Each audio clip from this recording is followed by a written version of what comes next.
We have a very important Tesla stock update. We have all of your Tesla stock news you need to know, including the Cybertruck with a low VIN that was just auctioned off for $400,000. Some new images from Giga Texas that supports the idea that a Cybertruck delivery event could be announced at any time. The option positions are also supporting a big upside move to come in Tesla stock. When is the Cybertruck going to be announced, or at least the delivery event? How will this affect Tesla stock? We have all of that and much more for you here in this video, including a look at the technicals and the week ahead. Let's go ahead and get into it. First things first, if you like Tesla stock and you invest in Tesla stock, hit the like button as well as subscribe to the channel if you want to become a wiser, more profitable investor by staying up to date with everything going on in the markets as well as Tesla stock each and every single day. This is your place to be. First things first, a low VIN Tesla Cybertruck just sold for $400,000 at the Peterson Automotive Museum auction tonight.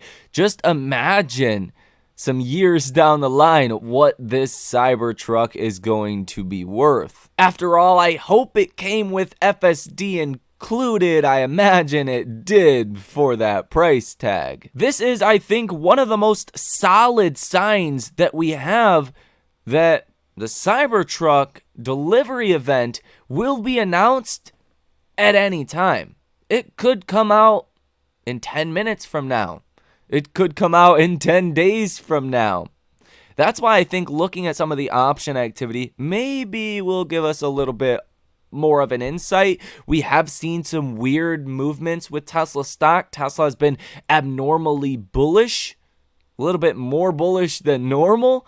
And maybe it's because this Cybertruck announcement is going to come sooner rather than later. More on that later on into this video. Tesla Chan points this out over here on X, that the lot in which the Cybertruck castings are laid out are continuing to grow. This is another solid sign that we are getting very close to a delivery event. He does cite the source, which is this video from Brad Sloan, and it is posted 17 hours ago, and it was recorded at 9 a.m. yesterday morning. So this is the most recent footage that we have on this lot of Cybertruck castings. The 20 best-selling EV models in the world. In August, the Model Y reigns supreme at 115,885.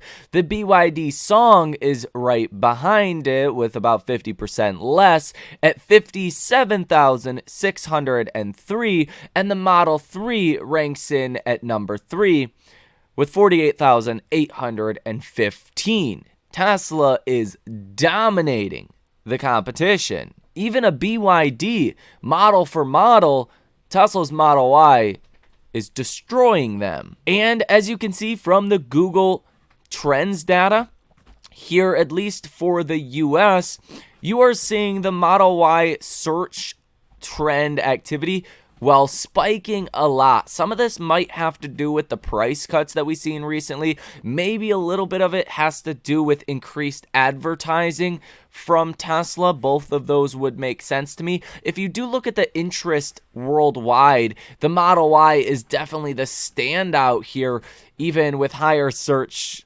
activity than what you're seeing in the US. The US was at 55, the worldwide is at 56. So everything else is kind of basing out here. The Model S is actually increasing a little bit as far as worldwide search trend data, but the Model Y is just exploding higher. The Model Y actually ranks the highest as far as search trend data in Norway, followed by Denmark, Sweden, Belgium, and Hong Kong.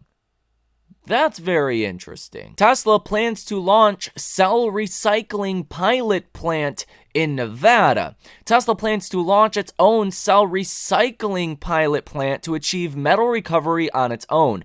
It will be located at Giga, Nevada, according to recent job postings. In January, Tesla announced plans to build 2 new $3.6 billion manufacturing facilities east of Sparks, Nevada. One will produce a Tesla Semi, and the other will produce 4680 batteries. This meant Tesla would expand its factory in Nevada. According to the plan, more than 3,000 jobs will be created at the factories. According to these job postings, one of them says, quote, "A cell recycling operator at Gigafactory 1 is responsible for the equipment operation and overall production output of the cell recycling pilot plant. The operator is also responsible for ensuring all cell recycling equipment is operating at peak efficiency in correlation with specific safety guidelines. As a Tesla Gigafactory 1 cell recycling operator, you will have the opportunity to drive Tesla towards closing the loop on battery recycling. Cell recycling operators will work closely with engineering personnel to continuously develop and improve cell recycling systems. At the moment, this is the first mention of such a plant. Tesla batteries are 100% recyclable, according to the company's 2022 impact report. Now the company has moved even further. According to the report for 2023, Tesla planned to achieve the following steps in battery recycling: physical deconstruction, thermal processing, and then qualification of material and sorting. However, for 2024, the plan looks like this: physical deconstruction, thermal processing, and metals recovery. So instead of just qualification of materials and sorting, now it's actually saying metals recovery. This is obviously a big piece of the puzzle to getting all vehicles out there fully electric. You have to be able to recycle the batteries. What are you gonna do with them? Well, there's only a finite of materials on the planet. Well, you need to be able to recycle them. So this is Tesla taking that initiative, even though it's not really needed now. There's a lot of lithium basically everywhere. This is something that will need to be done, and Tesla getting first to the punch, if you will, is probably a good thing rather than a bad thing. The California Manufacturers and Technology Association, CMTA, has crowned Tesla's Model Y, quote, "the coolest thing made in California." The association evaluated multiple inventions and products originating from the Golden State. Tesla Chan is reporting that Tesla China sold 74,073 vehicles in September. Now, if you look at these numbers here, you're almost at your number that you've seen for all of 2022. Tesla Shanghai Gigafactory has sold 700,000 vehicles this year, a continuing march of records. And as Tesla Chan points out, Giga Shanghai wholesale is almost close to the whole of last year. In 2022, Q1 to Q4, you've seen 710,865 wholesale units coming out of Shanghai. And so far, for 2023, Q1 through Q3, you have seen 699,056 units. So it looks like here, probably now, you're breaking that record. And Tesla China may sell around 250,000 units on the back of Q4 because of the Highland. And this is the actual chart looking at the numbers. In other news, Lordstown Motors founder buys assets for $10 million following the bankruptcy. So, kind of a strange move, as a lot of people point out here in the comments of this post. You can also see here on X, Hamas and Gaza are trending with over 10 million posts combining the two. Now, this is a tricky situation. As Elon Musk just put out, Khamenei's official position is clear that the eradication of Israel is the actual goal, not just supporting Palestinians. Yikes. We go over this in a little bit more detail in the video coming out at 9 p.m. tonight. A lot of people think this could be a black swan event for the markets. A lot of people think this could be a real catalyst for a breakdown of our markets. Now, if you guys don't know who this individual is, Khamenei's, I don't know if I'm saying that right, that is the Iran supreme leader, is what the X account says for this individual. So that's the real problem. If someone else gets into this, then you're talking a much bigger issue for the markets. But if you look at Elon Musk's X account, he is following this situation pretty closely. For a guy that does not have that much free time on his hands, well, if he's following this closely and all these details of what's happening on the ground, it's probably something we should be watching as well. As far as Tesla stock is concerned, I think the biggest catalyst, obviously, that we're going to have is the Cybertruck delivery event. Now, fundamentally speaking, this is important because Tesla announced the Cybertruck in 2019. There's been a lot of failed promises. We were expecting the Cybertruck a long time ago. We get it. As Tesla investors, as individuals that stay up to date with what's going on with Tesla on a day-by-day basis, and there's always a lot to report on, hence why these videos are 20 to 35 minutes long a piece every day. It shows the complexity of Tesla and the multitude of different things Tesla is going on. But really, let's be honest here. Cybertruck was supposed to be out a long time ago. Analysts really don't factor any additional value to the Cybertruck. If you look at estimates for next year, 27% delivery growth would be the slowest growth Tesla has seen in basically forever. Tesla's never seen that low of delivery growth. Some of this could be production constrained to why some analysts are only expecting 27%. To deliver more vehicles, you have to be able to produce more vehicles. I believe the factories that Tesla already is producing in are going to become a little bit more efficient. You're going to not really see those downtimes maybe as much. And you're probably going to beat those production estimates from Wall Street of 27%. Probably going to be closer to about 40 to 50%. And that gives you quite the bit of upside. But analysts are not expecting that upside to come from the Cybertruck or the halo effect that the Cybertruck will cause on Tesla's brand. The Model Y, the Model 3, the Model S, and the Model X will all benefit from the rolling advertisement, which is the Cybertruck. Tesla doesn't even, or as we know right now, doesn't even have any logos or kind of badges on the Cybertruck because it's that much of a standout product. You don't need them. People are going to be like, what the heck is that when they see those things on the highway or on city streets? So I think once the Cybertruck delivery event is announced, analysts will have to start acknowledging the Cybertruck and its potential. It's hard to do so if you just don't know when it's going to come out. A lot of people assign value to the Cybertruck when it was announced back in 2020, back in 2019, but since then, they haven't. When you look at analyst reports, nobody says really anything about the Cybertruck. Now, when could that Cybertruck announcement come out? Well, it could happen today. Tesla, a lot of the time, likes to put out news on a Sunday.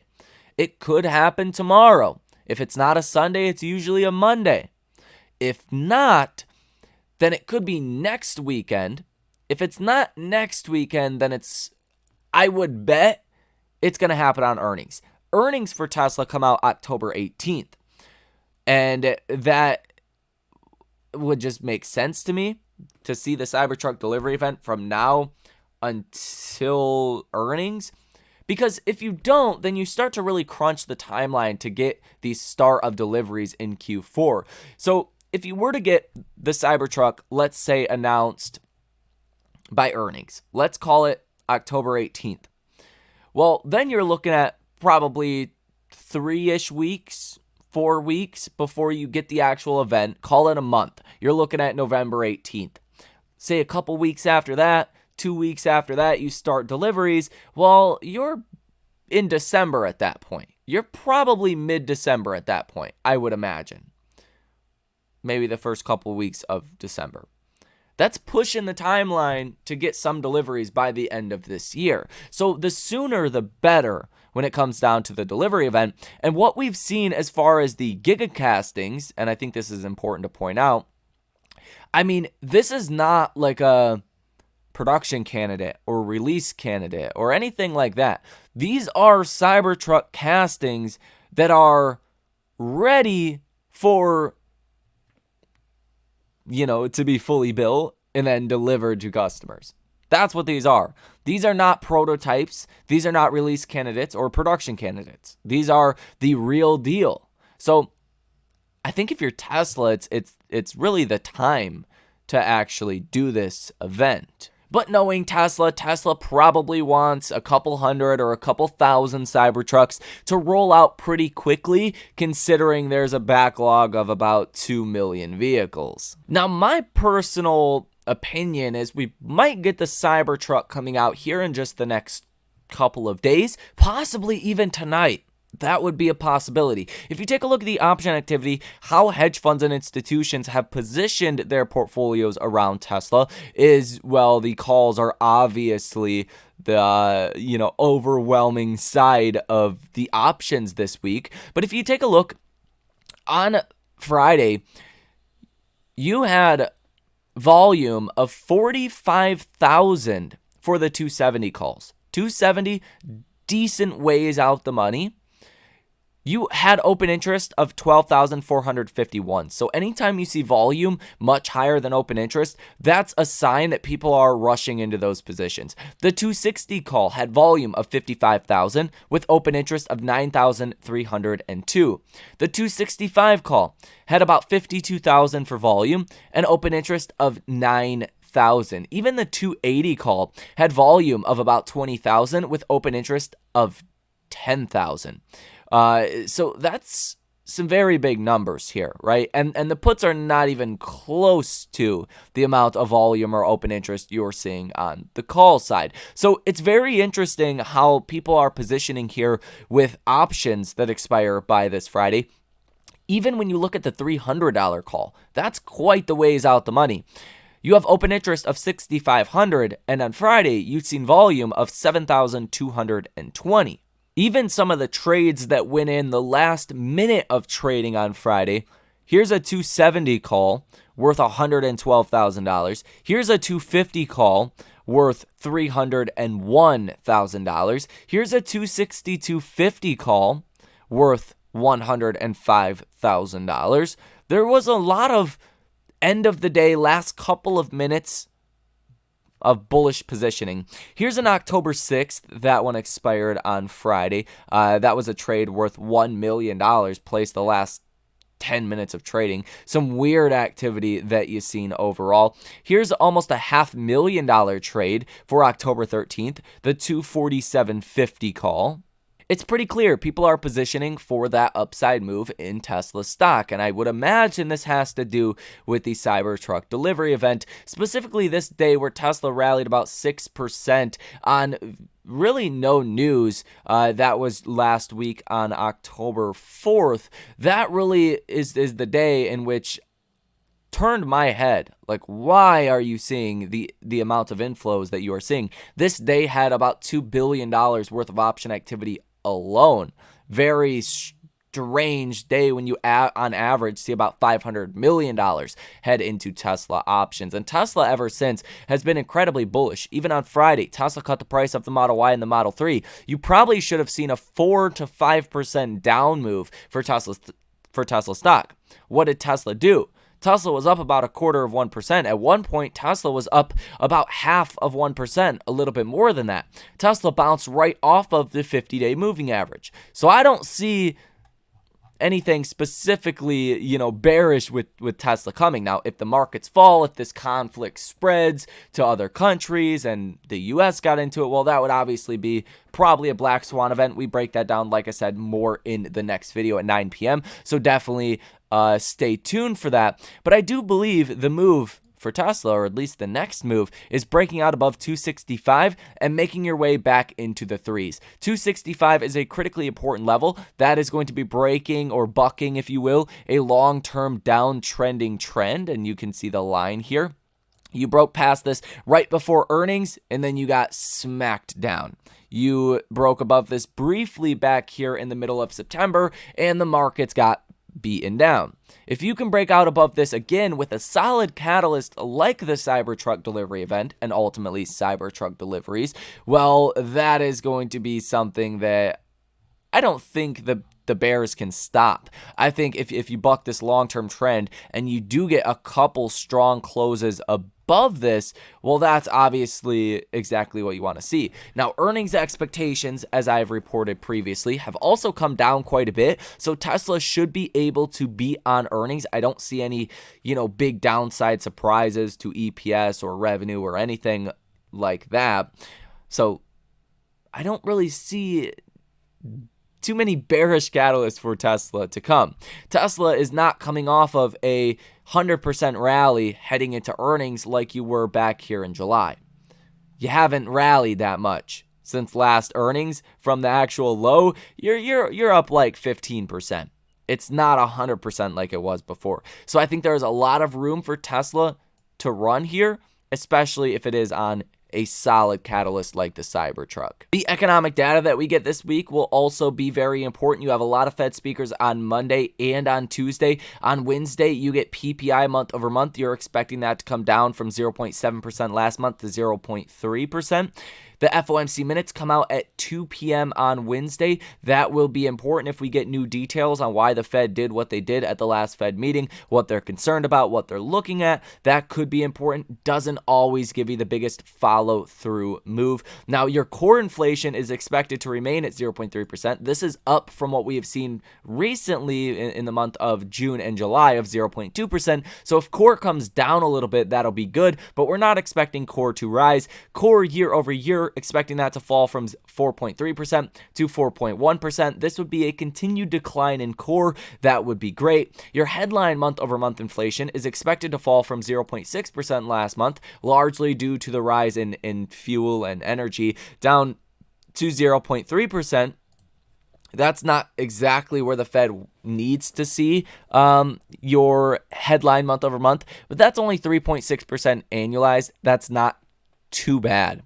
Now, your inflation rate year over year is expected to fall to 3.6% from last month's number of 3.7%. So overall, expecting good things from CPI as well as PPI. You get some data out of China as well Thursday night. That could be important to watch. And then on Friday, you're going to get the Michigan Consumer Sentiment Survey, expecting sentiment to fall a little bit after we peaked out really in July of 2023, at least in this most recent cycle. If that comes down, it's not going to be great, but as long as inflation expectations do not rise, your 5-year inflation expectations and your 1-year inflation expectations, markets should trade okay. I don't really see this being the biggest negative catalyst. Now, the biggest problem for the markets is obviously this Israel situation.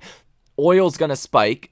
Is that enough to cause stocks to fall? I'm not convinced of that, and we'll talk about it here in just a second. But if CPI also comes in hotter than expectations, well, that could be a problem. Now, why I think a temporary spike in oil might just be blown off by the markets is look what happened on Friday. I mean, markets soared, and the payroll report came in at 330,000 jobs. The 30-year Treasury rallied 7 basis points. The 20-year Treasury rallied almost 9 basis points. And the 10-year Treasury rallied 8 basis points, hitting new highs of the cycle. But stocks did not care. Stocks just continued higher throughout the day. So it looks like the markets maybe just seen an oversold bounce. Maybe we could give some of that back coming tomorrow. That's a possibility, but maybe this is that bottoming out effect. Maybe we trade sideways, up or down. It's probably going to be volatile for a period of time, but I'm not convinced a simple spike in oil is going to be the end of the world for the markets. If the conflict spreads, that's obviously a problem. I think specifically with Tesla, if you are all in on Tesla, well, you probably have nothing to worry about, even if the markets do fall a little bit. Tesla is in the 1 to 2% of stocks that are well above their 50-day moving averages. So that is going to go ahead and do it for this video. That is what you guys need to know. Before we kind of end it, like I said, 265, that's your big level to watch the upside. Tesla stock's at $260.55. You're pretty close to that. I expect you probably can break this as soon as the Cybertruck delivery event is announced. I expect a 5 to 10% move, 10% higher from here. For context, would put Tesla stock right at about 286, roughly 287, right in that range. So close to that 290 level is what I would expect. If you get downside, if you fall, your 50 and your 100-day moving averages will be important. Those are in between 250 and 247. If you break under those, then your downtrending line is probably where you find support. That's right there at about 240. So I think it's a pretty tight range until we do get either a big crash in the markets or we do get the Cybertruck delivery event. So that is going to go ahead and do it for this video. Hit the like button and subscribe to the channel if you made it to the end of this video. If you guys want to come hedge out your portfolios, come trade with us live in real time every single day. Every time we make trades, I send out alerts. Link down below in the description of this video. You guys enjoy the rest of your day, and I will see you in the next one.